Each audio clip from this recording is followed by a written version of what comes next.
Hello everyone, welcome to proxy Gyan. मेरा नाम शबाज है दोस्तों। उम्मीद करता हूँ आप सब अच्छे होंगे। तो आज का जो हमारा टॉपिक है एक डिप्लोमेटिक टॉपिक आप कह सकते हैं दोस्तों, क्योंकि कई सारे कंट्रीज़ हमारे इंडिया को मदद के लिए आए हैं अभी। क्योंकि जिस तरह से आप जानते हैं कि कोविड-19 की वजह से हमारे पास जो ऑक्सीजन की कमी हो रही है कई सारे हॉस्पिटल्स में, कई सारे स्टेट्स में लाइक महाराष्ट्र और दिल्ली। तो यहाँ पे कई सारे देशों ने अपने ऑक्सीजन सप्लाई को भेजने की बात की है। तो किन किन देशों ने हमारे इंडिया के को मदद करने की है बात की है, वो सारे चीज़ें मैं आपको बताऊंगा। वेरी इंपॉर्टेंट लेक्चर है दोस्तों, क्योंकि oxygen play very vital role in every human body, right. अगर इंसान को जीना है तो ऑक्सीजन की ज़रूरत है। तो हमारे पास अभी यहाँ पे कई सारे इक्विपमेंट्स की कमी हो रही है और ऑक्सीजन सिलेंडर्स की कमी हो रही है। तो कई सारे देश हैं जैसे Saudi, UAE, France, Germany, Russia, इन सारे कंट्रीज से हमारे को सप्लाईज अभी भेजे जा रही है। ओके, मेन इंपॉर्टेंट कंट्री तो बोलना भूल ही गया, यूएस, राइट। तो चलिए वन बाय वन मैं आपको बताता हूँ क्या क्या इन्होंने भेजने का वादा किया है। और कई सारे इक्विपमेंट्स ऑलरेडी डिस्पैच भी हो चुके हैं। ओके, कई सारे हमारे एयरफोर्स के पायलट्स और जितने भी थे जेट एयरवेज, उनके ज़रिए से इंडिया में लाया जा रहा है। और हाल ही में अभी सुबह की बात है, एयर इंडिया ने भी कई सारे ऑक्सीजन इक्विपमेंट्स को ट्रांसपोर्ट किया गया है। तो let's move on. So before proceeding मैं आपको एक छोटा सा अपडेट देना चाहता हूँ, उसके बाद हम हमारे लेक्चर में शुरू कर देंगे। हाय, दिस इज वेरोनिका। अब आप मेरे साथ one on one zoom session book कर सकते हैं कॉम्पिटिटिव एग्जाम काउंसलिंग के लिए। जिस तरह आपके बहुत सवाल रहते हैं कि कॉम्पिटिटिव एग्जाम्स के लिए क्या ऑप्शनल लिया जाए, आंसर राइटिंग कैसे किया जाए, उसके लिए मैं आपको काउंसलिंग दूंगी आपके पर्सनल स्ट्रेंथ्स और वीकनेस पे based. So see you there only on proxygyan.com। Thank you. तो जैसे कि आप सभी लोगों ने देखा, हमारे जो एक्सपर्ट एजुकेटर है वेरोनिका जी, उनके ज़रिए से आपको एग्जामिनेशन की काउंसलिंग प्रोवाइड की जाएगी दोस्तों। आप हमारा वेबसाइट www.proxygyan.com विजिट कीजिए, सारे डिटेल्स आपको मिल जाएंगे। अपने टाइम और रिक्वायरमेंट के हिसाब से आप अपने सेशन को बुक कर सकते हैं। तो लेट्स बिगिन आवर लेक्चर।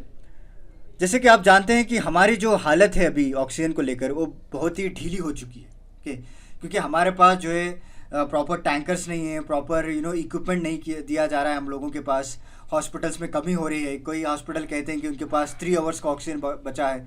कई हॉस्पिटल्स कंप्लेंट कर रहे हैं कि उनके पास सिर्फ आधे घंटे का ऑक्सीजन बचा है, राइट। तो इसकी वजह से यहाँ पे जो है हम लोगों को बाहर से एक्सपोर्ट करने की ज़रूरत पड़ रही है, राइट। सो इवन दो कई सारे एक्सपर्ट्स का ये कहना है कि इंडिया के पास जो ऑक्सीजन है वो जो जनरेट किया जाता है वो बहुत ही ज़्यादा होता है। ओके, बहुत ही ज़्यादा ये लोग जनरेट करते हैं, but due to the lack of effective coordination, central और स्टेट गवर्नमेंट के बीच में एक इफेक्टिव कोऑर्डिनेशन ना होने के लिए इसकी इस तरह का एक नाइटमेयर, इस तरह का एक भयानक सिचुएशन हमारे पास आ चुकी है। ओके, क्योंकि आपने देखा होगा केजरीवाल जी जब मीटिंग कर रहे थे मोदी जी के साथ, आपने देखा होगा जो न्यूज़ टेलीकास्ट में हो गया था वो, तो उसमें वो कहते हैं कि कई सारे टैंकर्स को जो दिल्ली के जाने वाले टैंकर्स को रोका रखा है। ओके, क्योंकि कई सारे स्टेट्स इस तरह से काम कर रहे हैं क्योंकि प्रॉपर कोऑर्डिनेशन नहीं हो रहा है, राइट। एक दूसरे के ऑक्सीजन टैंकर्स को छीनने में लगे हुए हैं। इसकी वजह से शॉर्टेज हो चुका है दोस्तों। ओके, तो इसके बट एनी हाउ इंडिया ने जो इंडिया की जो डिप्लोमेटिक चैनल है कई सारे कंट्रीज़ के साथ, अब जो अच्छे रिलेशन से आज हम लोगों को काम आ रहे हैं। ओके, तो इसीलिए इंडिया हमेशा कई सारे कंट्री, चाहे कोई भी वॉर्स हो, कोई भी कुछ भी हो, वहाँ पे इंटरफेयर नहीं करता है। अपने जो रिलेशन है दूसरे कंट्रीज़ के साथ हमेशा अच्छा मेंटेन करता है, ताकि आगे चलकर फ्यूचर में इस तरह की सिचुएशन में वो लोग साथ दे सके।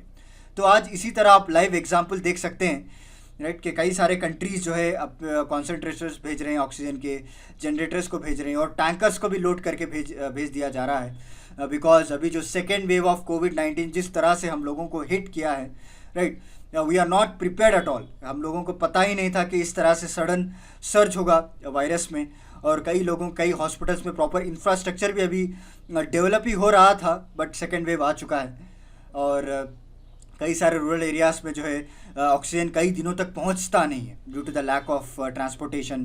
कई सारे ऐसे रीजंस बताए गए हैं, क्योंकि अगर आपने देखा होगा over the last 2 weeks India has recorded nearly 38 lakh new cases. Can you imagine? बस ये रिसेंट डेटा ही मैं आपको बता रहा हूँ।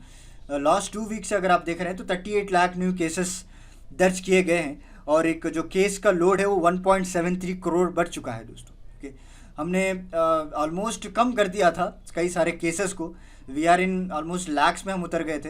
अगर ऐसे ही कंटिन्यू रहता रहा तो हम लोगों को जो है थाउजेंड्स में उतरने के चांसेस थे, बट सेकेंड वेव सडन सी म्यूटेटेड वायरस जो हिट हुआ है हमारे इंडिया को, उसके वजह से सडन से फिर कोविड-19 केसेस बढ़ना शुरू हो चुके हैं। बट एनी हाउ, मैं वन बाय वन सारे कंट्रीज़ के बारे में बताऊंगा आपको कि कौन से कंट्रीज़ क्या क्या मदद कर रहे हैं हमारे इंडिया की।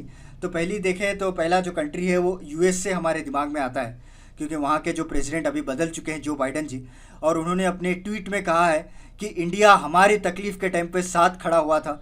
इंडिया हमारी जो हेल्थ सिस्टम थी जब कोलैप्स होने वाली थी, तो इंडिया ने कई सारे वैक्सीन को एक्सपोर्ट किया। आप सभी लोग जानते हैं डोनाल्ड ट्रंप के टाइम पे हमने HCQ लाइक हाइड्रोक्लोरिन, इस तरह से वैक्सीन को हमने एक्सपोर्ट किया था।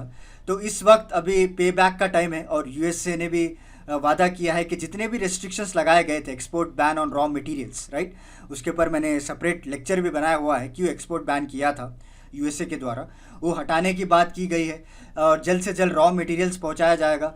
और उसके बाद इन्होंने ये भी कहा है कि एक रैपिड डायग्नोस्टिक टेस्ट किट ये लोग भेज रहे हैं, और वेंटिलेटर्स भेज रहे हैं, PPE भेजा जा रहा है। और बाइडन ने अपने ट्वीट में भी यही कहा है कि जल्द से जल्द एक बैच को भेजा जाएगा with 318 oxygen concentrators. Already India को जा चुका है, already we have receive the first batch. So अभी करीब में अभी कई सारे वैक्सीन को भी वो लोग भेजने वाले हैं, राइट, और कई सारे रॉ मटेरियल्स पर जो बैन लगाया हुआ था उसको भी ये हटाने वाले हैं। ओके, और next one of the most important thing, एक India America non profit organisation है दोस्तों, उसका नाम है सेवा इंटरनेशनल यूएसए। ओके, तो ये लोग क्या कर रहे हैं, ये लोग फंडिंग इकट्ठा कर रहे हैं। सो अभी तक इनका जो मेन मकसद है, इनका जो मेन एम है वो $5 मिलियन रेज करना है। So already they have raise above $1.5 million, ताकि ये पैसा जो है इंडिया में लगाया जाए। यहाँ की जो इंफ्रास्ट्रक्चर है, ऑक्सीजन इंफ्रास्ट्रक्चर, इक्विपमेंट्स, उसको सप्लाई किया जाए। So already with in less than जो कोविड-19 जब पता चला कि सेकेंड वेव हमारे इंडिया को हिट कर चुका है, तो विद इन 2 डेज इन्होंने इतना सारा फंड इकट्ठा कर लिया, right, and they are also doing a shipment for 400 oxygen concentrators along with the emergency medical devices to India immediately. Okay, this is also one of the part of the USA initiative only, because India और America दोनों के बीच में एक non profit organisation form किया गया था। तो उनके ज़रिए कई सारे ऑक्सीजन शॉर्टेज एरियाज़ पे ये लोग सप्लाई कर रहे हैं दोस्तों। ओके, और इनका जो ऑक्सीजन है, जो इन्होंने कैंपेन भी शुरू किया है, लाइक हेल्प इंडिया डिफीट कोविड-19। ओके, ये सब मिलकर हम इंडिया की मदद करते हैं ताकि वो कोविड-19 से लड़ सकें। इन्होंने कैंपेन भी चालू किया है, और साथ ही साथ ये लोग apart from the oxygen concentrators, tankers, equipments, they are also providing food and medicine to 10,000 families दोस्तों। ओके, और 1,000 ऑर्फनेज को, जितने भी सीनियर सिटीजन्स हैं, उनको भी फूड प्रोवाइड किया जा रहा है इस इंटरनेशनल सेवा इंटरनेशनल के द्वारा। So this are the few initiatives which have been taken by the USA, और आगे चलकर कई सारे शिपमेंट्स भी आएंगे। उसके ऊपर अगर अपडेट मिलता है तो उसके ऊपर भी मैं आपको लेक्चर बनाऊंगा। नेक्स्ट यूके की बात करते हैं। तो यूके ने भी अनाउंस किया है कि वो 600 पीसेस ऑफ मेडिकल इक्विपमेंट को इंडिया के लिए डिस्पैच कर रहा है जल्द से जल्द। उसमें आपको 495 ऑक्सीजन कॉन्सेंट्रेटर्स रहेंगे, 120 नॉन इवेसिव वेंटिलेटर्स दिया जाएगा, और आपको 20 मैनुअल वेंटिलेटर्स रहेंगे दोस्तों। एक कंप्लीट पैकेज है जो वहाँ के प्राइम मिनिस्टर बोरिस जॉनसन ने रिसेंटली अनाउंस किया है कि जल्द से जल्द इनका जो शिपमेंट है वो इंडिया की तरफ भेजा जाएगा। और उसके बाद इन्होंने जो ऑक्सीजन कॉन्सेंट्रेशन की बात की है, उससे मतलब ये है कि ये जो ऑक्सीजन है एटमॉस्फेयर से एक्सट्रैक्ट करता है ताकि जो भी पेशेंट्स हैं वो रेडीली अवेलेबल हो सके उनको। ओके, ऐसा नहीं कि वो टैंकर्स के ऊपर डिपेंड रहे या सिलेंडर्स के ऊपर डिपेंड रहे। तो इस तरह से कई सारे मशीन्स भी ये लोग भेज रहे हैं, मेडिकल इक्विपमेंट जो मैंने आपको बताया अभी, राइट, ताकि जल्द से जल्द रेडीली अवेलेबल ऑक्सीजन प्रोवाइड किया जाए वहाँ के लोगों को, ताकि उनकी जो क्राइसिस है वो कम कर सकें। और आगे चलकर यूके ने इंडिया गवर्नमेंट के साथ और भी कई सारे मीटिंग्स करने की बात की है। तो देखते हैं उसमें कमिंग डेज में क्या अग्रीमेंट साइन किया जाता है, क्योंकि आपने न्यूज़ में देखा होगा कि यूके के जो प्राइम मिनिस्टर है बोरिस जॉनसन जी, उन्होंने अपना जो इंडिया का जो विजिट था वो कैंसिल कर चुके हैं ड्यू टू दिस कोविड-19। ओके, और उसके बाद ये कहा गया है कि दोनों के बीच में एक वर्चुअल इंडिया समिट होने वाली है। सो अभी रिसेंटली इसके तैयारियां भी हो रही हैं। तो दोनों जो एक्सटर्नल अफेयर्स मिनिस्टर है, दोनों के बीच में बात भी चल रही है। बट इस वर्चुअल समिट में क्या वादा करता है यूके हमारे इंडिया की मदद के लिए, ये देखना पड़ेगा आगे चलकर इन कोर्स ऑफ पैंडमिक, और क्या क्या पैकेजेस ये लोग भेजने वाले हैं। नेक्स्ट सिंगापुर और ऑस्ट्रेलिया की बात करते हैं। सिंगापुर ने भी कहा है कि 4 क्रायोजेनिक ऑक्सीजन टैंक्स को भेज रहे हैं दोस्तों, जो इंडियन एयरफोर्स के द्वारा इसको एयरलिफ्ट किया जाएगा। ये 4 ऑक्सीजन टैंक्स हैं, क्रायोजेनिक टैंक्स। और ऑस्ट्रेलिया ने भी ये भी अनाउंस किया है, वो भी कई सारे वेंटिलेटर्स को, पीपी इक्विपमेंट्स को इमीडिएट सपोर्ट पैकेज प्रोवाइड करने वाला है। देखिए ये सारी चीज़ें अगर आपने देखा होगा, एक खुशी की बात है दोस्तों कि कई सारे कंट्रीज़ हमारी मदद के लिए आ रहे हैं।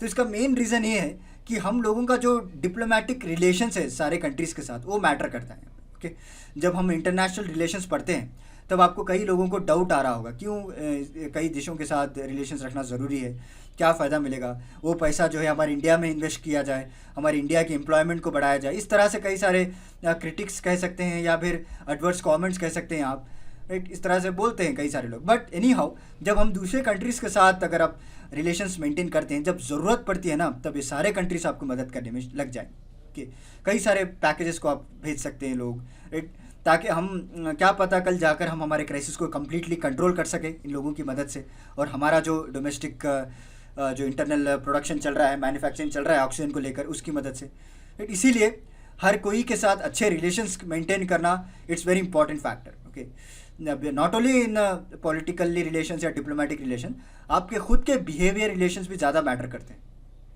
अगर आपने देखा होगा, अगर आप लोगों के साथ अच्छे से पेश आते हैं, आपके जो एटीट्यूड हैं सोसाइटी में, आपका जो सोशल बिहेवियर अच्छा रहता है, तो लोग आपके वक्त पे मदद करते हैं, राइट। आपको याद करते हैं कि एक इस तरह से बंदा था कि इतना अच्छा, राइट, मदद कर रहा था लोगों की, अभी उसको तकलीफ आई है तो बढ़ चढ़ कर वो लोग मदद करेंगे।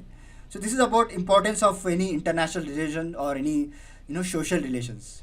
Next, Saudi Arabia and UAE की बात करते हैं। तो सऊदी अरेबिया ने भी वादा किया है कि वो 80 metric ton of liquid oxygen को शिप कर रहे हैं दोस्तों, in cooperation with Adani group. आप सभी लोग जानते हैं अदानी ग्रुप, राइट। इन्होंने दोनों मिलकर जो है मुंबई में एक ऑयल फील्ड को भी रखने की बात की गई थी, और ब्रिटिश मल्टीनेशनल कंपनी, तीनों के साथ मिलकर हम लोगों को 80 metric tons of liquid oxygen को पहुंचाया जा रहा है। और इंडिया भी ऑलरेडी यूएई के साथ बातचीत चल रही है, और उन्होंने भी वादा किया है कि वो हाई कैपेसिटी ऑक्सीजन टैंकर्स को एयरलिफ्ट करवाएंगे through Indian air force. Next, France और जर्मनी क्या क्या मदद करें वो देखते हैं। फ्रेंच के जो प्रेसिडेंट है इमैनुअल मैक्रोन, तो इन्होंने खुद इंडिया को अप्रोच किया, और फ्रांस ने बताया कि वो सपोर्ट करने के लिए रेडी हैं। क्या क्या आपको ज़रूरत पड़ेगी ऑक्सीजन वेंटिलेटर्स या ऑक्सीजन टैंकर्स, उसके डिटेल्स मांगे हैं इन्होंने, और जैसी डिटेल्स अवेलेबल हो जाएंगे तो वो दे विल आल्सो डिस्पैच। और जर्मन के जो चांसलर हैं एंजेला मर्केल, इन्होंने भी अनाउंस किया है कि एक मिशन ऑफ सपोर्ट को लॉन्च किया जाएगा। ओके, एक प्रॉपर कैंपेन को लॉन्च किया जाएगा फॉर इंडिया। उसके तहत कई सारे पीपी इक्विपमेंट्स और मेडिकल डिवाइसेस भी भेजे जाएंगे। अभी इनकी प्रॉपर लिस्ट आई नहीं है दोस्तों, जैसे लिस्ट आ जाएगी मैं आपको अपडेट इसका प्रोवाइड कर दूंगा। नेक्स्ट, रशिया की बात करें तो रशिया ने भी कई सारे कोविड-19 असिस्टेंस दिया है इंडिया को, including oxygen, concentrator, generators, right, drugs अगर आप बात करें। और इन्होंने ये भी कहा है कि 3 से 4 लाख रेमडेसिविर इंजेक्शंस को भी भेज रहे हैं। और इसके अलावा हमारे दोनों के बीच में एक स्पुतनिक वी को लेकर भी एक एग्रीमेंट साइन किया हुआ है, राइट, जो हमारे इंडिया में जो डॉक्टर रेड्डी लैबोरेटरी के ज़रिए से हम लोगों को इस वैक्सीन को प्रोवाइड किया जाएगा। तो this is about today's lecture दोस्तों। आप सोच रहे होंगे कि चाइना को मैंने क्यों इंक्लूड नहीं किया, राइट, क्योंकि चाइना भी बोला था कि वो सप्लाई को भेजेगा इंडिया के, बट रिसेंटली अगर आपने देखा होगा, कल रात की न्यूज़ है, तो उन्होंने कई सारे सप्लाईज़ को रोक दिया है चाइना ने। Okay, but we are not going to go into this political issues. बट यहाँ पे मेरा मकसद ये है कि जो कंट्रीज़ हमारे इंडिया की मदद कर रहे हैं, और जो कंट्रीज़ ऑलरेडी कई सारे इक्विपमेंट्स को, कई सारे ऑक्सीजन वेंटिलेटर्स को ऑलरेडी डिस्पैच कर चुके हैं, उसके बारे में बताना था। तो मैं सारे कंट्रीज़ के लिस्ट आउट आपको दे दिया हूँ। एक इन्फॉर्मेटिव तरीके भी आप इस लेक्चर को ले सकते हैं। एंड सेकंड पार्ट, जब आप इंटरनेशनल रिलेशंस पे कोई आंसर लिख रहे हैं कोई भी कंट्री के ऊपर, तो आप इन पॉइंट्स को भी आप मेंशन कर सकते हैं, वेरी इंपॉर्टेंट पॉइंट्स हैं, क्योंकि एग्जामिनर जो है आपको पुराने ज़माने में क्या हुआ था, किस तरह से रिलेशन, वो फोकस नहीं करेगा। अभी रिसेंट हमारे जो रिलेशंस है, अभी कोविड-19 को लेकर किस तरह से रिलेशंस हुए हैं, उसके ऊपर ज़्यादा फोकस करेगा, क्यों वो देखेगा कि इस तरह से अगर पॉइंट्स मेंशन हो तो एक पॉजिटिव इंपैक्ट उसके ऊपर पड़ेगा। सो this is about today's lecture दोस्तों। उम्मीद करता हूँ आपको आज का लेक्चर मेरा पसंद आया होगा। मिलता हूँ फिर अगले लेक्चर के साथ कुछ इंटरेस्टिंग टॉपिक के साथ, तब तक के लिए धन्यवाद दोस्तों।